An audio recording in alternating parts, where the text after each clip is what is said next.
impeachment petitions have been a commonplace in Brazilian democracy.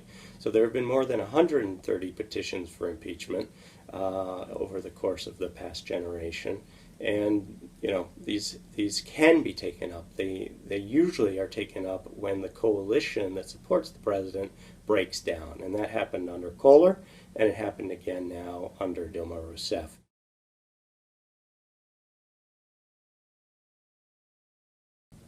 The impeachment was sort of a long process. Dilma Rousseff's popularity had been shrinking in the run-up to the 2014 elections.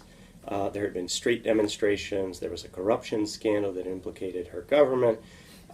So, she was not in the best of political situations. This was worsened when one of her foes was elected to be the president of the Chamber of Deputies. They worked together for a few months, but by mid-2015, he decided to take up impeachment.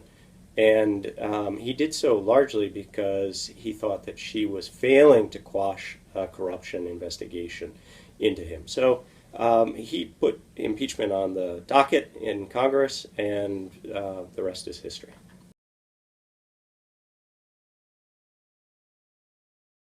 Dilma Rousseff and her supporters have alleged that this was a constitutional golpe, a coup d'etat. The opponents of Dilma Rousseff have argued that everything took place within the rule of law, and certainly they've pointed to the fact that the Senate trial had the presence of the president of the High Court, it had senators, it had Dilma Rousseff herself, and that she had the right to self-defense. I think one of the reasons that the legitimacy of impeachment has been questioned has to do with the fact that Michel Temer, the vice president who is now the president, is part of a coalition that has been accused quite credibly of a number of corrupt acts. So this is, I think, the most important issue. And the big question going forward is what will happen to the corruption accusations against Temer and his cabinet.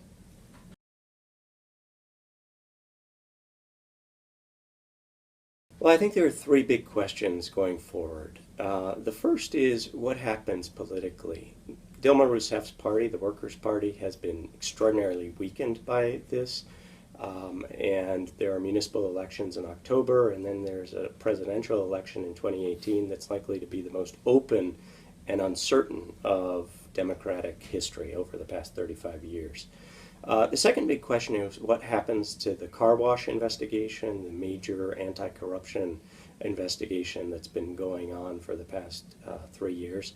And there are signs that Temer, the president now, and his coalition may try to dilute or water this down. And I think that will be a very significant issue for Brazilian democracy going forward.